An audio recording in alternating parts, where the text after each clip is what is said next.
Solution chapter के जिसके videos आपने पिछले देख लिए होंगे।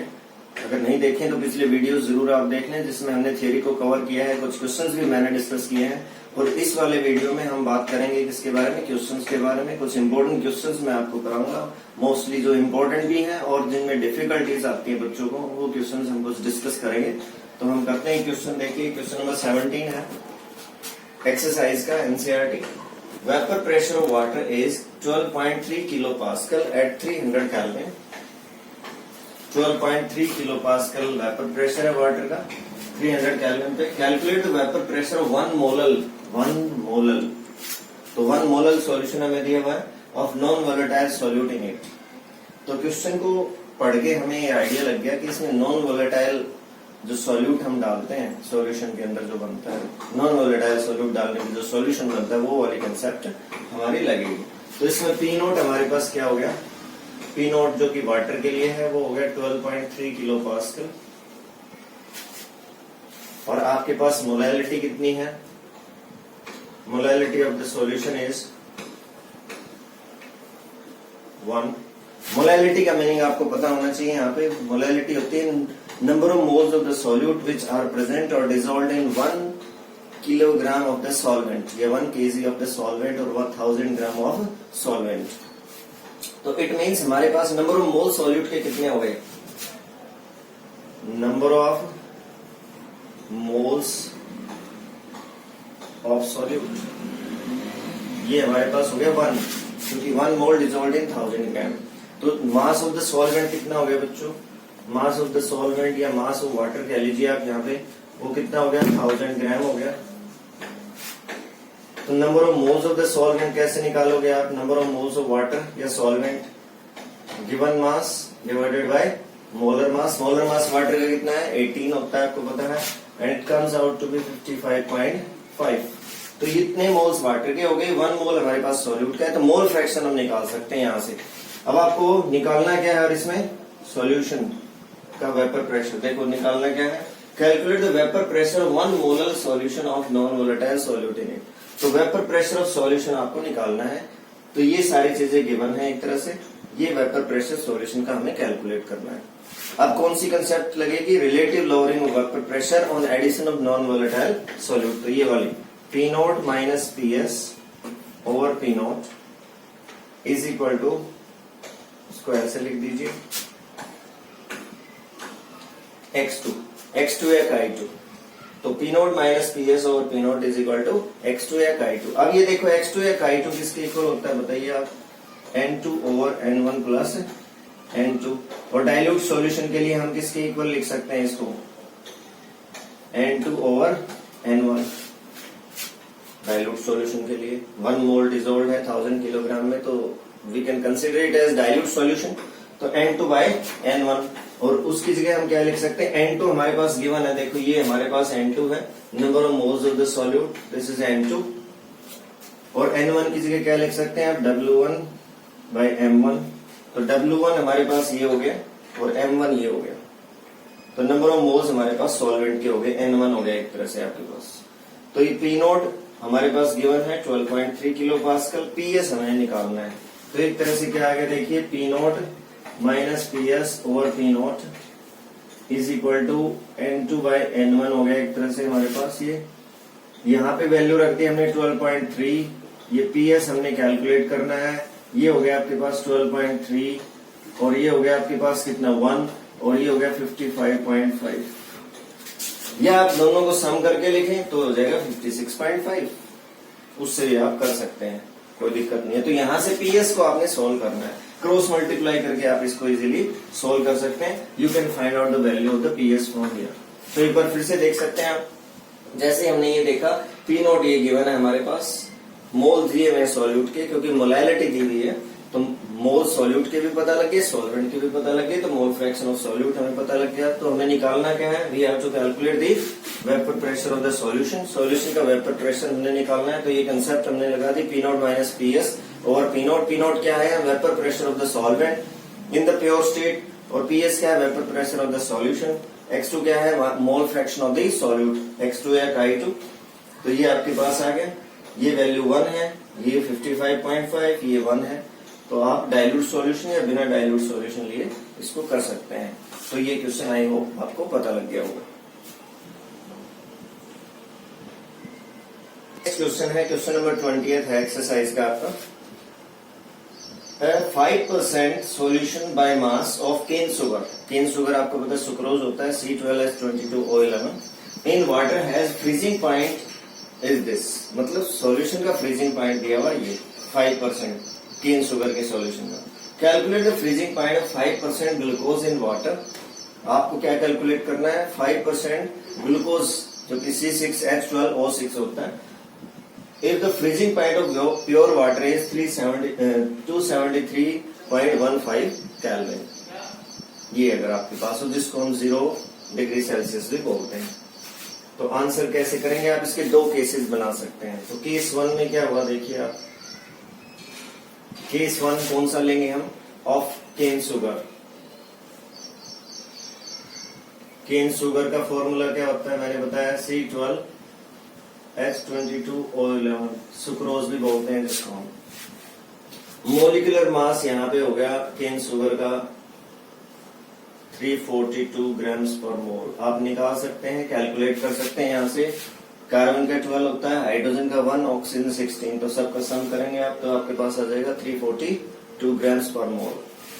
तो ये M2 मैंने यहाँ पे लिख दिया। 5% बाय मास का मीनिंग क्या हो गया, W2 mass of the solute is 5 ग्राम। 5 ग्राम इन 100 ग्राम, तो 95 ग्राम इसमें सॉल्वेंट हो गया और 5 ग्राम इसमें क्या हो गया, सॉल्यूट हो गया आपके पास। और इसमें फ्रीजिंग पॉइंट क्या दिया हुआ है आपके पास सॉल्यूशन का, freezing point of the solution TFS। Freezing point of the solution is 271 kelvin दिया हुआ है। और फ्रीजिंग पॉइंट प्योर वाटर का कितना है बच्चों, TF0 273.15 केल्विन, ये दिया हुआ है। ठीक है, तो यहां से डेल्टा TF आप निकाल लेंगे। डेल्टा TF क्या होता है, freezing point of the solvent minus freezing point of the solution. Delta TF change in freezing point, decrease of freezing point on addition of non volatile solute, depression in freezing point, freezing point of the solvent minus freezing point of solution. तो ये आपके पास क्या आया, 273.15 minus 271, तो ये आ गया आपके पास 2.15। ये आ गया डेल्टा TF आपके पास। अब आप देखिए फॉर्मूला लगाते हैं। Delta TF is equal to होता है, अगर आपको ध्यान हो, KF इंटू M। M की जगह क्या लिख सकते हैं हम, W2 इंटू 1000। M क्या है, मोलैलिटी, W1 इंटू M2। अब देखिए W2 ये है और W1 क्या है इसमें, W1 का मतलब mass of the solvent, W2 का मतलब मास ऑफ सॉल्यूट। तो ये 95 ग्राम, क्योंकि 5 ग्राम सॉल्यूट है, टोटल 100 ग्राम में 5% बाय मास दिया हुआ है। तो 95 ग्राम वाटर हो गया हमारे पास और 5 ग्राम सुक्रोज हो गया। और M1 हमारे पास क्या है इसमें, 18 ग्राम पर मोल। M1 क्या है, molar mass of the water, जिसकी हमें वैसे नॉर्मली जरूरत नहीं है। अब देखो इसमें फॉर्मूले में आप देखिए, आपके पास डेल्टा TF गिवन है, W2 mass of the solute 5 gram, W1 mass of the solvent 95 ग्राम, ये भी गिवन हो गया एक तरह से। फिर M2 molar mass of the solute, ये आपने कैलकुलेट कर लिया, ये हो गया आपके पास। अब सारी वैल्यूज इसमें गिवन है एक्सेप्ट दिस KF। तो यहाँ पे वैल्यूज पुट करके आप किसकी वैल्यू निकाल लेंगे, KF की वैल्यू कैलकुलेट कर सकते हैं। You can calculate the value of KF from here. यहां से KF की वैल्यू आप निकालेंगे। अब केस नंबर 2 में क्या है, यहां से KF की वैल्यू आप निकालना चाहे तो निकाल सकते हैं, इस तरह से वैल्यूज पुट करके। KF को एक साइड में ले लिए, बाकी को दूसरी साइड में। ये हो गया आपके पास delta TF multiplied by this W1 into M2 divided by W2 into 1000, ये आपके पास। और ये सारी वैल्यूज आप पुट करेंगे, ये हो गया 2.15 इंटू ये आपके पास 95 into this 342 divided by this 5 and 1000। ये वैल्यू आप निकाल लेंगे किसकी, KF की। अगर आप कैलकुलेशन ना भी करें तो डायरेक्ट वैल्यू दूसरे में पुट कर सकते हैं, दूसरे केस में, तो उसके बिना भी आपको चल जाएगा। ये केस नंबर 2 हमारे पास। केस नंबर 2 कौन सा है हमारे पास, अब ये शुगर का case, glucose of glucose. Case number 2 is of glucose. Glucose का फॉर्मूला आपको पता ये होता है C6H12O6, जिसका मोलर मास होता है 180। तो यहाँ पे अब M2 हमारे पास आ गया 180 ग्राम्स पर मोल, और W2 एक बार फिर से हमारे पास कितना है 5 ग्राम्स पर मोल, और W1 हमारे पास एक बार फिर से कितना है 95 ग्राम्स पर मोल। क्यों? क्योंकि एक बार फिर से 5% दिया हुआ इसने, 5% ग्लूकोज ये दिया हुआ। और अब निकालना क्या है, calculate the freezing point, TFS निकालना है आपको, freezing point of the solution निकालना है आपको। You have to calculate this. तो उसके लिए पहले डेल्टा TF निकालना पड़ेगा आपको, इसका ग्लूकोज का। तो आप क्या करेंगे, फॉर्मूला लगाएंगे, delta TF is equal to KF into W2 into 1000 divided by W1 into M2। अब देखिए KF कहां से आया, KF क्या होता है, cryoscopic constant, molar depression constant. जो पहला केस हमने लिया था सुक्रोज का, उसमें जो KF की वैल्यू हमने कैलकुलेट की थी वो यहाँ पे पुट करेंगे, ये वैल्यू यहाँ पे पुट करेंगे आप। W2 5 ग्राम, W1 95 ग्राम, M2 हो जाएगा 180, M2 कितना हो जाएगा 180। तो ये सारी वैल्यूज आप पुट करेंगे और उसके बाद कैलकुलेशन करेंगे। KF की वैल्यू मैं एज इट इज लिख रहा हूं बिना कैलकुलेशन किए हुए, 95 into 342 divided by 5 into 1000।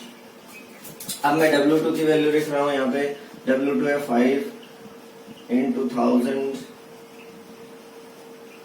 Divided by W1 हमारे पास कितना है 95, और ये है आपके पास 180, ये 180। अब ये सारी वैल्यूज पुट कर दी मैंने, तो देखिए 1000 से 1000 क्रॉस हो गया, बिना कैलकुलेशन किए हमने लिखा, तो उससे कैलकुलेशन करने में हमारी थोड़ी आसानी होगी, क्योंकि ये वैल्यूज क्रॉस होती हुई नजर आ रही हैं। ये 5 से हमने 5 क्रॉस कर दिया, 95 से 95 क्रॉस हो गया, 1000 से 1000 हो गया, 5 से 5 क्रॉस हो गया। तो हमारे पास क्या वैल्यू आई बच्चों, देखिए 2.15 इंटू ये हो गया आपके पास कितना ऊपर 342, नीचे क्या आ गया देखिए आप, ये सारी वैल्यूज क्रॉस हो चुके हैं, नीचे सिर्फ 180 बचा। अब इसको आप आगे कैलकुलेट कर सकते हो, डेल्टा TF आ जाएगा। यहां से तो डेल्टा TF आया आपके पास, अभी भी आंसर नहीं आया। हाँ, आंसर क्या है, इसका फ्रीजिंग पॉइंट निकालना है, और ये है डिप्रेशन एंड फ्रीजिंग पॉइंट। तो फ्रीजिंग पॉइंट कैसे निकालते हैं हम, देखो डेल्टा TF का फॉर्मूला ये था, ये फॉर्मूला होता है delta TF, this is delta TF is equal to, अब इसमें देखो इस फॉर्मूले में डेल्टा TF हमारे पास आ गया, TF नोट पहले दे रखा है उसने 273.15, और हमें निकालना TFS। तो TFS अगर निकालना हो, freezing point of the solution निकालना, तो इसको इधर लेके जाइए और डेल्टा TF को इधर लेके आएगा। तो freezing point of the solution कितना हो गया बच्चों, freezing point of solution is equal to TF naught minus, ये माइनस का माइनस डेल्टा TF। तो ये आपके पास 273.15 माइनस जो भी डेल्टा TF आपका यहाँ पे आएगा उसको माइनस कर देंगे उसमें से, तो ये आपका आंसर आ जाएगा। This would be your final answer, ये हो जाएगा। एक बार फिर से मैं बता देता हूं, क्वेश्चन में 2 पार्ट आपके पास है, क्योंकि KF की वैल्यू उसने नहीं दी है। तो KF की वैल्यू नहीं दी, तो हमने पहले KF की वैल्यू, क्रायोस्कोपिक कांस्टेंट की वैल्यू कैलकुलेट कर ली। पहला केस केन शुगर का मान गए। M2 molar mass of the solute आप फॉर्मूले से कैलकुलेट कर सकते हैं। W2 mass of the solute 5% by mass दिया हुआ, it means 5 gram in 100 gram. Concept मैंने शुरू में सिखाई थी इस चैप्टर के आपको, परसेंटेज की, उनमें से आप यूज कर सकते हैं। W1 आपके पास 95 ग्राम, M1 18 gram.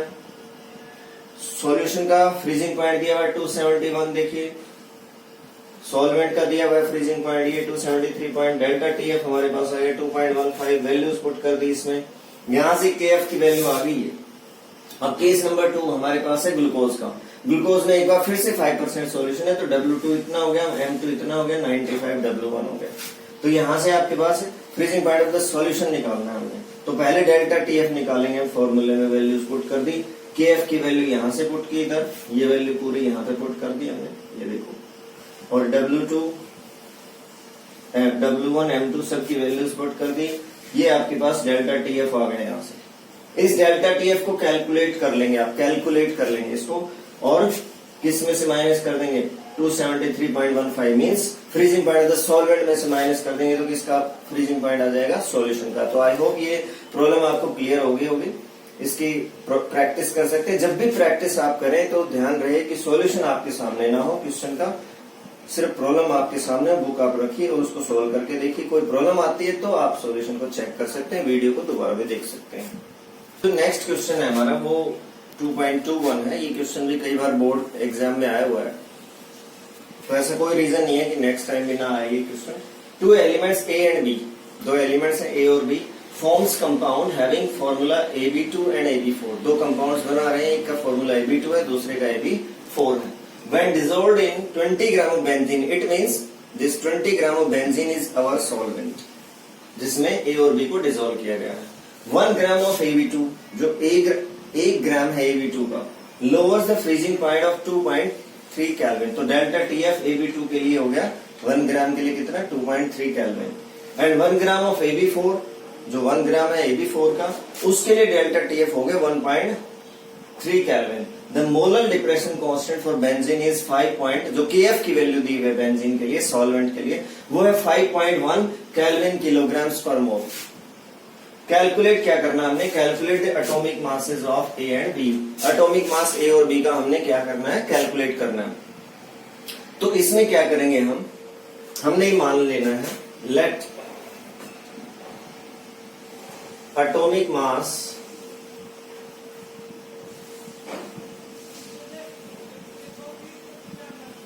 Of A is A, ये x मान लीजिए आप, and atomic mass of B is B. B का बी मान लिया मैंने और ए का ए मान लिया, XY मान सकते हैं आप, और कोई भी मान सकते हैं। तो ए और बी का एटॉमिक मास हमने ये मान लिया, ए का ए, बी का बी। अब देखिए आप, डेल्टा TF कितना दिया हुआ है, पहले AB2, दो केसेस हम इसमें बनाएंगे, एक AB2 का, एक AB4 का। फॉर AB2 के लिए हम लिख रहे हैं, पहले देखिए मास कितना दिया हुआ है AB2 का, बताइए आप, जो कि W2 है, मास ऑफ द सॉल्यूट कितना है, 1 ग्राम आपके पास दिया हुआ है, इसका मास 1 ग्राम। और डेल्टा TF कितना दिया हुआ है इसका, delta TF is equal to 2.3 Kelvin. देखो 2.3 केल्विन दिया हुआ है आपके पास। और AB4 के लिए क्या दिया हुआ है, for AB4 mass of AB4 दिया हुआ है कितना, वो भी 1 ग्राम है।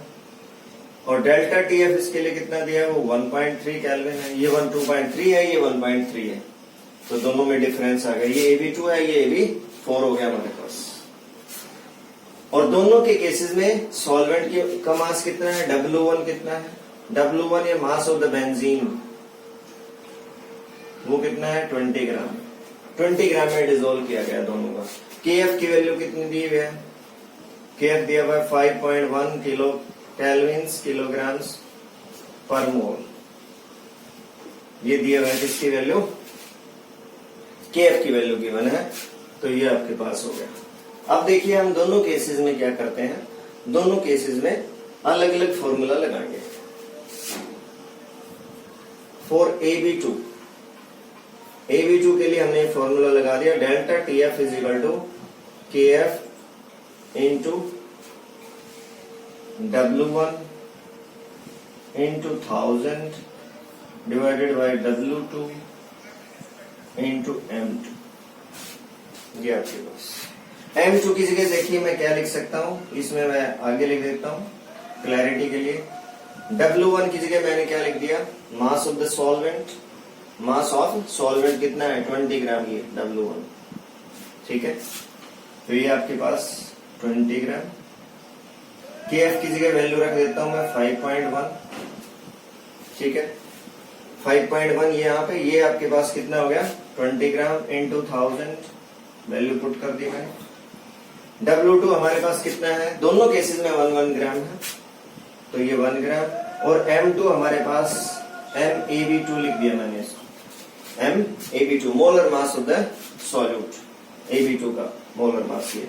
और डेल्टा TF कितना है इसमें, डेल्टा TF आपको पता है 2.3 वैल्यू। तो ये सारी वैल्यूज में, सारे इस पूरे फॉर्मूले में सिर्फ क्या नहीं है हमारे पास, MAB2। तो MAB2 को एक साइड में ले लेंगे हम,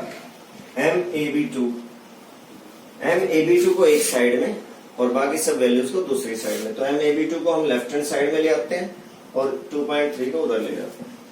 तो ये आपके पास हो गया 5.1 into 20 into 1000 divided by this 2.3। ये आपके पास MAB2, यहां से कैलकुलेशन कर सकते हैं आप MAB2 की। और इसी तरह से 4AB4 के लिए, AB4 के लिए क्या होना चाहिए फिर? बिल्कुल ऐसे ही तो होना चाहिए इसमें भी। Delta TF is equal to KF into W2 into 1000 divided by W1 into M2। Value put कर दीजिए आप एक बार फिर से। ये 5.1, ये आपके पास कितना है 1, ये 1000 और ये W1 कितना हो गया आपके पास 20 ग्राम, एक बार फिर से वही है। और M2 आपके पास कितना हो गया, ये W2 यहाँ पे आएगा W2 और ये यहाँ पे क्या है W1 क्योंकि मोलालिटी का फॉर्मूला उस हिसाब से होता है। तो ये आपके पास W2 कितना है, ये 1 है यहाँ पे और ये आपके पास कितना है 20। तो ये फॉर्मूले में हम चेंज करेंगे इसको, ये 1 आ गया और ये आपके पास 20 आ गया। तो ये W1 is the mass of the solvent, W2 क्या है मास ऑफ द सॉल्यूट जो कि 1 ग्राम दिया हुआ है। तो देखिए यहाँ पे W1 कितना है हमारे पास 20 ग्राम है। Mass of the solvent benzene का आपके पास मास ऑफ द सॉल्यूट है, ये मास ऑफ सॉल्वेंट है। तो मास ऑफ द सॉल्यूट 1 ग्राम है दोनों केसेस में, मास ऑफ सॉल्वेंट 20 ग्राम है। ये मोलर मास हमारे पास, मैंने लिख दिया इसको MAB4। उसमें क्या था MAB2, इसमें क्या है MAB4। तो MAB4 को दूसरी साइड में लेंगे हम। MAB4 इज इक्वल टू, ये आपके पास कितना है 1.3 डेल्टा TF, तो 1.3 उधर आ जाएगा। तो 5.1 इंटू 1 इंटू 1000 डिवाइडेड बाय ये आपके पास 20 इंटू 1.3। देखो यहाँ पे था 20 इंटू 2.3, ऊपर वैल्यू सेम है क्योंकि ऊपर सारी वैल्यूज वही है। दोनों केसेस में W2 1 ग्राम है, दोनों केसेस में KF 5.1 है क्योंकि वो बेंजीन के लिए है। लेकिन ये MAB2 है, ये MAB4 है। इसको इक्वेशन 1 मान लिया हमने और इसको इक्वेशन नंबर 2 मान लिया हमने। इक्वेशन 1 और इक्वेशन 2। अब देखिए MAB2 किसके इक्वल आएगा? MAB2 must be equal to A plus 2B, yes और नो? क्योंकि A का एटॉमिक मास A माना है हमने और B का क्या माना है B। तो सम ऑफ एटॉमिक मास क्या होता है? मोलर मास होता है। तो मोलर मास ऑफ AB2 क्या आएगा? A plus 2B। और MAB4 क्या आएगा बच्चों? A plus 4B। तो हम क्वाड्रेटिक इक्वेशन बनाएंगे इसमें। जो A प्लस 2B की वैल्यू वो इक्वेशन 1 में पुट कर देंगे यहाँ पे, और A प्लस 4 की वैल्यू को बस क्या हो जाएगा A plus 2B must be equal to this 5.1 into 1000 divided by 2.3 into 20। और A plus 4B is equal to क्या हो जाएगा? ये भी वही 5.1 इंटू 1000 डिवाइडेड बाई 1.3 इंटू 20। ये आपके पास आ गया। अब ये देखिए इसको इक्वेशन 3 और इसको 4 मान सकते हैं आप। अब हमने क्या करना है, क्वाड्रेटिक इक्वेशंस को सोल्व करना है। Now we have to solve these quadratic equations. Solve करेंगे आप इसको। तो सोल्व कैसे करेंगे? A और B के लिए वैल्यूज को A और B के लिए सोल्व करेंगे। पहले इन वैल्यूज को सोल्व कर लीजिए, फिर आपके पास हम क्या कर सकते हैं, ये इक्वेशन 4 है, ये 3 है आपके पास। तो इक्वेशन 4 माइनस 3 कर सकते हैं आप। तो उससे A की पूरी वैल्यू कैंसिल आउट हो जाएगी, B की आपके पास रह जाएगी। तो आप इस तरह से इसको ट्राई कर सकते हैं। क्वाड्रेटिक इक्वेशन सोल्व करनी है। जैसे ही आप A और B की वैल्यू निकालेंगे आपका आंसर आ जाएगा। तो इक्वेशन 4 माइनस 3 कर दिया मान लीजिए आपने, तो क्या हो गया A plus 4B is equal to 5.1 into 1000 divided by 1.3 into 20। और ये आपके पास हो गया ये माइनस का और ये भी माइनस का is equal to 5.1 into 1000 divided by 2.3 into 20। ये भी माइनस का पूरा हो गया। तो ये पूरा क्रॉस हो गया आपके पास।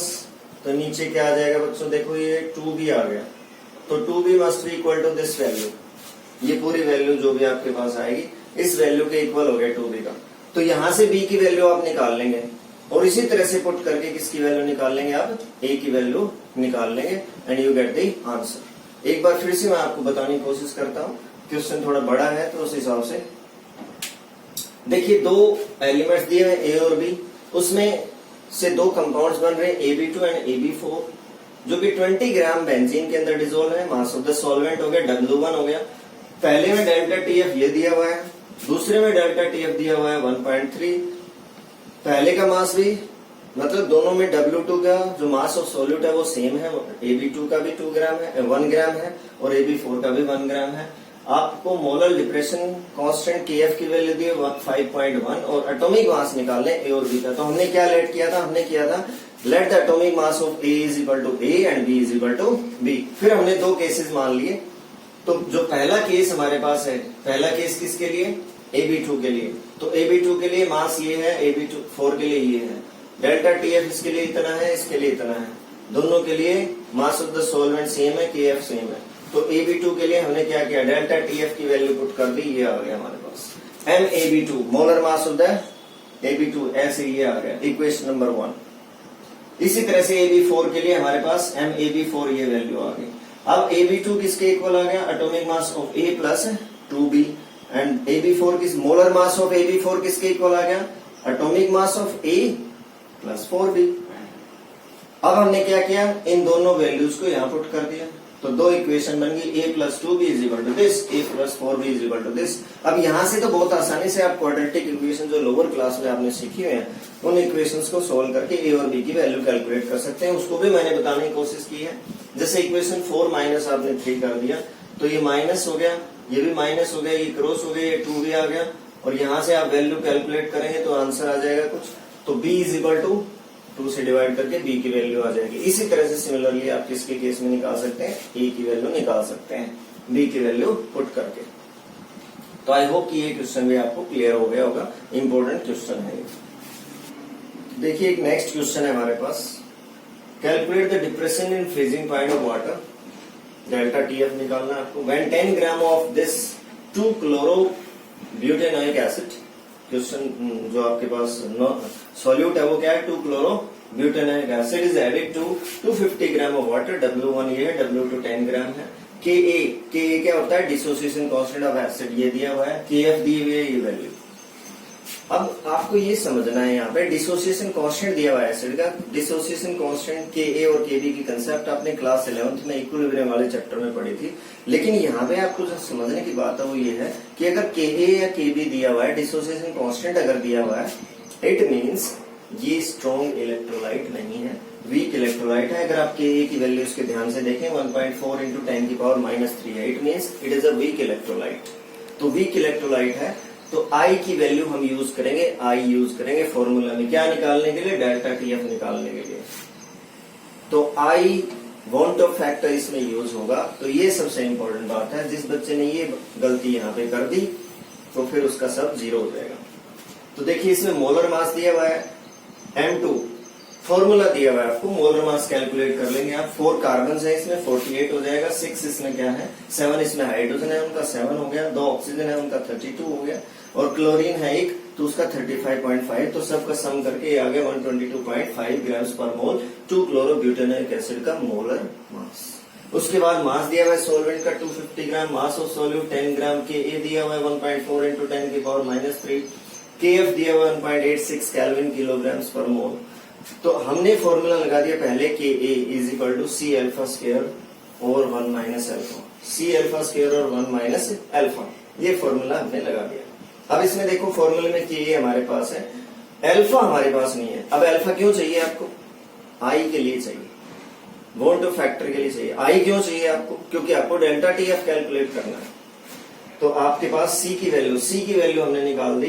C क्या है, कंसंट्रेशन है W2 into 1000 divided by W1 into M2। W2 है 10 ग्राम, ये 1000 हो गया, 250 ग्राम W1 हो गया, M2 122.5। इसको क्रॉस करेंगे, ये 4 से क्रॉस हो गया हमारे पास, तो ये 40 डिवाइडेड बाय 122.5 आ गया, तो ये आपके पास वैल्यू आ जाती है अप्रोक्सीमेटली 0.326। ये कंसंट्रेशन आपके पास आ गई, मोलर कंसंट्रेशन आ गई है आपके पास, मोलर कंसंट्रेशन सी हो गई। अब इस सी की वैल्यू को हम पुट कर देंगे यहाँ पे, तो उससे क्या आ जाएगा आपके पास, इसको आप क्या लिख सकते हैं कि A इज इक्वल टू, आपको पता है ऐसे भी लिखते हैं कि A is equal to C alpha square, तो यहां से alpha 1 minus alpha is approximately equal to 1, क्योंकि अल्फा की वैल्यू बहुत छोटी होती है 1 से, तो इसलिए हमने 1 ले लिया इसको। तो यहां से अल्फा कितना आ जाएगा बच्चों कि A over C under the root, ये आ गया आपके पास। तो अल्फा इज इक्वल टू आपके पास हो गया कि ये वैल्यू कितनी है, ये रही 1.4 इंटू 10 की पावर माइनस 3, और सी आपके पास कितना है, ये रहा 0.326, ये आपके पास आ गया। अगर आप इसको लिखें 3.26, तो ये आपके पास 10 की पावर क्या आ जाएगा, -1। तो -1 ऊपर लेके जाएंगे तो आपके पास ये हो गया 1.4, नीचे 3.26 अंडर द रूट, और ये ऊपर चला गया 10 की पावर -2। तो ये आपके पास क्या आ गया बच्चों, 1.4 डिवाइडेड बाय 3.26, और इसको अंडर रूट से बाहर ले आएंगे 10 की पावर -1 हो गया आपके पास। इसको आप फर्दर आगे सोल्व कर सकते हैं, अल्फा की वैल्यू आपके पास आ जाएगी। अल्फा आ गया, कैलकुलेशन आप खुद भी करके देख सकते हैं, यहां से अल्फा आ जाएगा आपके पास। अब जो अल्फा आपके पास आ गया, अब देखिए हमने ये फॉर्मूला लगाना है, delta T F is equal to I K F into W2 into 1000 divided by W1 into M2। ये पूरी वैल्यू हम कैलकुलेट कर ही चुके हैं, 0.326 जो सर्कल में मैंने की मोलैलिटी वो के एफ हमारे पास गिवन है, ये रहा। डेल्टा टी एफ हमने निकालना, आई नहीं है हमारे पास, आई के लिए हमने अल्फा निकाला। तो अल्फा और आई में रिलेशन आपको पता है, हमने फॉर्मूला क्या था, फॉर्मूला यहाँ पे याद होना आपको बहुत जरूरी है। तो क्या था, alpha is equal to I -1 over n -1। अब ये कार्बोक्सिलिक एसिड है, और कार्बोक्सिलिक एसिड इस तरह से डिसोसिएट होता है, अगर आपको पता हो तो, RCO negative plus H positive. तो एक मॉलिक्यूल दो में ब्रेक हो गया, डिसोसिएशन है, dissociation constant of acid I, तो it means it is dissociation. Carboxylic acid में डिसोसिएशन भी होती है, एसोसिएशन भी होती है, तो यहाँ डिसोसिएशन दी हुई है। तो n की वैल्यू 2 है, यहाँ पे n की वैल्यू क्या है 2, 1 से 2 मिल गए, तो n इज 2, तो यहाँ पे 2 रख देंगे हम। तो यहाँ से आई की वैल्यू निकालेंगे, अल्फा की वैल्यू जो यहाँ से आपने कैलकुलेट की, ये अल्फा की वैल्यू इसमें पुट करेंगे आप, ये अल्फा की वैल्यू जो आपने कैलकुलेट की है वो इसमें पुट करेंगे, तो आपके पास i -1 हो गया, क्योंकि n की वैल्यू 1 रखेंगे तो ये खत्म हो जाएगा नीचे से। तो i कितना हो गया बच्चों आपके पास, ये अल्फा प्लस 1, i कितना हो गया अल्फा प्लस 1। तो अल्फा यहां से वैल्यू आपने पुट की, i आ गया आपके पास। अब क्या करेंगे, इस i की वैल्यू को यहाँ पुट कर देंगे इसमें, बाकी ये सब कुछ कैलकुलेट कर रखा हमने, सब हमारे पास है। i की वैल्यू जैसे ही आप पुट करेंगे क्या वैल्यू आ जाएगी आपके पास, डेल्टा TF आ जाएगा। तो एक बार फिर से मैं बता देता हूं, क्योंकि इस तरह के क्वेश्चन में ही सबसे ज्यादा प्रॉब्लम आती है बच्चों को, आई वाले क्वेश्चन से। एक बार फिर से देखिए, मेरे को पता कैसे लगा, सबसे इंपॉर्टेंट बात यह है पता कैसे लगा कि आई यूज होगा यहाँ पे, वोंट फैक्टर इसमें यूज होने वाला है, वो इसको हम रीड करके देखेंगे न्यूमेरिकल को ध्यान से। तो न्यूमेरिकल को जब आप ध्यान से केयरफुली रीड करते हैं तो क्या होता है, हमें दिया हुआ डिसोसिएशन कांस्टेंट 1.4 इंटू 10 की पावर -3। तो इसको देखते ही मेरे को पता लग गया कि ये वीक इलेक्ट्रोलाइट है, वीक इलेक्ट्रोलाइट है, इट मींस इसमें डिसोसिएशन कांस्टेंट आएगा, इसमें अल्फा की वैल्यू यूज होगी, इसमें आई की वैल्यू यूज होगी। अब हमारे पास आई नहीं गिवन है, इसमें न अल्फा गिवन है लेकिन के गिवन है, तो के और अल्फा का रिलेशन होता है आपको पता है। तो के is equal to C alpha square और 1 माइनस अल्फा, सी मोलैलिटी हमने ये निकाल ली, ये वैल्यू आ गई 1 सी अल्फा स्क्वायर और 1 माइनस अल्फा। 1 माइनस अल्फा को हम अप्रोक्सीमेटली इक्वल टू 1 लिखते हैं, क्योंकि के की वैल्यू के ए डिसोसिएशन कांस्टेंट ऑफ एसिड की वैल्यू बहुत छोटी है, तो अल्फा की वैल्यू बहुत ही छोटी होगी, स्मॉल होगी। तो अल्फा को हम नेग्लेक्ट कर सकते हैं 1 के कंपैरिजन में, तो 1 minus alpha is approximately equal to 1 for mathematical purpose, mathematical calculation को इजी करने के लिए।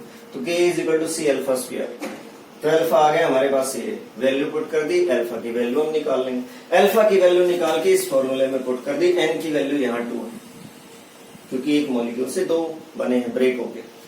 तो n की वैल्यू 2 रख दी, 2 - 1 1 रह गया आपके पास। तो i की वैल्यू आ गई α+1। जैसे ही i की वैल्यू आपके पास आएगी इसमें पुट कर देंगे, आंसर आ जाएगा आपका, कैलकुलेशन कर लेंगे। तो आई होप कि ये क्वेश्चन आपको क्लियर हो गया होगा। इसकी प्रैक्टिस आप जरूर करें, इस तरह के क्वेश्चन आने के पूरे चांसेस रहते हैं। तो देखिए एक क्वेश्चन और हम करते हैं इसमें भी वॉन्ट ऑफ फैक्टर का इन्वॉल्वमेंट है। डिटरमाइन द ऑस्मोटिक प्रेशर, पाई की आपको वैल्यू कैलकुलेट करनी है, of solution prepared by dissolving 25 milligram of the potassium sulfate in 2 liter of water at 25 degree Celsius, assuming that it is completely dissociated। तो ये जो last में जो वर्ड लिखा हुआ है कि इट इज कम्प्लीटली डिसोसिएटेड, इसकी बहुत इंपॉर्टेंस है इसके अंदर। तो जिस बच्चे ने इस लाइन को, इस वर्ड को इग्नोर कर दिया तो फिर वो पूरा न्यूमेरिकल उसका क्वेश्चन गलत हो जाएगा। तो इसमें देखिए पहले गिवन वैल्यूज हम लिख लेते हैं। तो इसमें गिवन वैल्यू क्या दी गई है, आपको निकालना है ऑस्मोटिक प्रेशर। आपको दिया हुआ है W2 25 मिलीग्राम, मिलीग्राम को ग्राम में चेंज कर लेंगे आप। तो 1 ग्राम इज इक्वल टू 10 की पावर -3 मिलीग्राम। तो ये आपके पास 25 इंटू 10 की पावर -3 ग्राम आपके पास हो गया है मास W2, mass of the solute. फिर आपके पास है वॉल्यूम 2 लीटर, 2 लीटर या 2000 मिलीलीटर, एक ही बात है। फिर टेम्परेचर दिया हुआ है, टेम्परेचर आपके पास है 25 डिग्री सेल्सियस, दैट इज 273। उसमें अगर आप ऐड कर दें तो कितना हो जाएगा, ये 298 केल्विन। 25 प्लस 273 कितना हो गया, 298 kelvin. Assuming that is completely dissociated. अगर पोटेशियम सल्फेट कंप्लीटली डिसोसिएट होता है, ऐसे देखो ये ब्रेक होता है पूरी तरह से, तो 2 potassium ions plus 1 sulphate ion, तो एक मॉलिक्यूल कितने में ब्रेक हो गया, 3 में ब्रेक हो गया। तो आई की वैल्यू कैसे निकालोगे आप, पहले मॉलिक्यूल था 1, बाद में हो गया 3, 1 से कितने पार्टिकल्स बने 3। तो आपको पता आई के लिए फॉर्मूले 3 किए थे हमने, उसमें से एक था number of particle after dissociation divided by number of particle before dissociation, after dissociation 3, before dissociation 1। तो ये आ गया आपके पास 3। तो आई हो गया इसमें 3। कंप्लीट डिसोसिएशन है, 100% डिसोसिएशन, ध्यान रखना ये। तो ये आपके पास अब इसमें क्या निकालना, ऑस्मोटिक प्रेशर निकालना है। तो पाई के लिए फॉर्मूला होता है बच्चों, देखो pi is equal to ICRT, ICRT। अब सी निकालेंगे हम यहाँ पे, या तो सीधा आप इसमें वैल्यू पुट कर सकते हैं। सी आपके पास हो गया W2 into 1000 divided by W1 into M2। तो ये आपके पास ये V इंटू M2।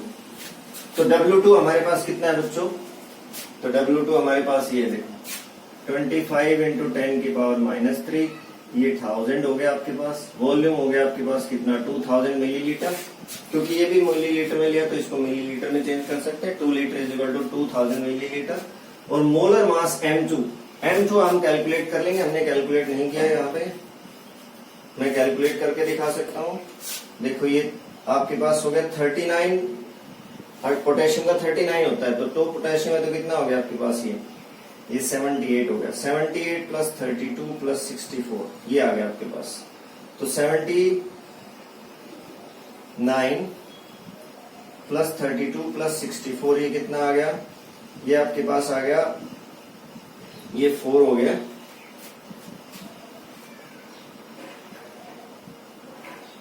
वन 174 कितना आ गया, 174 ग्राम्स पर मोल आपके पास आ गया।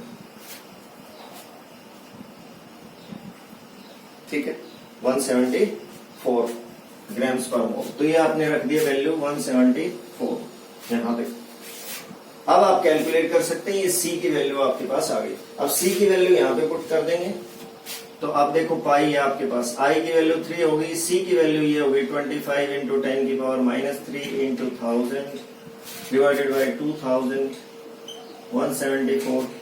आर की वैल्यू, अब आर की वैल्यू की बहुत इंपॉर्टेंस है। देखो वॉल्यूम हमने मान लीजिए लीटर में लिया है, ठीक है। अब आप प्रेशर अगर आप एटमॉस्फेयर में निकालना चाह रहे हो, किसमें, एटमॉस्फेयर में अगर आप निकालना चाह रहे हो प्रेशर को, इससे हम क्रॉस कर देते हैं, ये आपके पास आ गया। अगर वॉल्यूम आपके पास है इन लीटर और प्रेशर आप निकालना चाह रहे हो इन एटमॉस्फेयर, तो आर की वैल्यू हम लेते हैं 0.0821 लीटर एटमॉस्फेयर पर केल्विन पर मोल। ये वैल्यू आपको पता होनी चाहिए। नॉर्मली आर की वैल्यूज गिवन भी होती है, अगर आप बार में लेना चाहते हो तो 0.083 आ जाएगा ये, तो आर की वैल्यू हम पुट कर देंगे, तो आपके पास 0.0821 मैंने आर की वैल्यू पुट कर दी। अब यहां से आप कैलकुलेशन कर लीजिए, तो पाई आपके पास आंसर आ जाएगा। पाई किसमें आ जाएगा, ये एटमॉस्फेयर में। अगर आपको बार में ऑब्टेन करना है तो यहाँ वैल्यू क्या रख देंगे, 0.083। मैंने आर की वैल्यू कैसे ली आपको समझ में आ गया कि अगर वॉल्यूम आप लीटर में लेते हैं और प्रेशर आपको एटमॉस्फेयर में चाहिए तो आर की वैल्यू 0.0821। अगर वॉल्यूम लीटर में है, प्रेशर आपको बार में चाहिए, तो आप क्या लेंगे। इसने बताया नहीं है कि किसमें आपको कैलकुलेट करना है भाई, ऑस्मोटिक प्रेशर किसमें कैलकुलेट करना है, या तो एटमॉस्फेयर में, बार में हम कैलकुलेट कर सकते हैं। तो एटमॉस्फेयर में करेंगे तो 0.0821 और अगर बार में कैलकुलेट करेंगे तो 0.083 आप वैल्यू लेंगे आर की, यूनिवर्सल गैस कांस्टेंट जो होता है उसकी। तो ये कैलकुलेशन आप करेंगे इसकी, तो आपके पास पाई आ जाएगा एटमॉस्फेरिक, ये जो ऑस्मोटिक प्रेशर है उसकी वैल्यू आपके पास आ जाएगी। तो इस क्वेश्चन में जो आपको मेन केयरफुली आपको रीड करनी थी चीज वो ये थी, कंप्लीट डिसोसिएशन, ताकि आई की वैल्यू आप 3 पुट कर पाए। फिर उसके बाद सी की वैल्यू आपने कैलकुलेट कर ली, फिर वैल्यू आपने पुट कर दी, फिर कैलकुलेशन रहेगी, पाई आपके पास आ गया। अगर आर की वैल्यू गिवन नहीं है तो बच्चों के लिए ये थोड़ा डिफिकल्ट होता है आर की वैल्यू को पुट करना। मोस्टली आर की वैल्यू गिवन होते हैं जो आपके बोर्ड के एग्जाम्स होते हैं उनके अंदर, या फिर कॉम्पिटिटिव एग्जाम होते हैं उनके अंदर भी। यहाँ इसमें एनसीईआरटी बुक के अंदर नहीं गिवन है, तो आपको ध्यान भी रखनी चाहिए। वैसे 0.0821 हमने आर की वैल्यू रख दी, तो ये आपके पास पाई की वैल्यू आ गई, ऑस्मोटिक प्रेशर की वैल्यू आ गई। तो ये जो चैप्टर है आपका सॉल्यूशन, इसके जो इंपॉर्टेंट क्वेश्चंस हैं, जो कुछ डिफिकल्ट क्वेश्चन है, जिन क्वेश्चंस में बच्चों को नॉर्मली प्रॉब्लम आती है, ऐसे क्वेश्चंस मैंने करवाने की कोशिश की है, मैंने डिस्कस किए हैं मोस्टली क्वेश्चंस। और आप इन क्वेश्चंस को पूरे ध्यान से अच्छी तरह से वीडियोस को देखेंगे, और इस वीडियो को देखने से पहले जो पहले वाले वीडियोस हैं सॉल्यूशन के, उनको जरूर आप देखें और क्वेश्चंस की फिर प्रैक्टिस करें। कोई क्वेश्चन अगर आपको कोई न्यूमेरिकल कोई क्वेश्चन आपको नहीं आता है तो मेरे को लिख के बता सकते हैं। Thank you.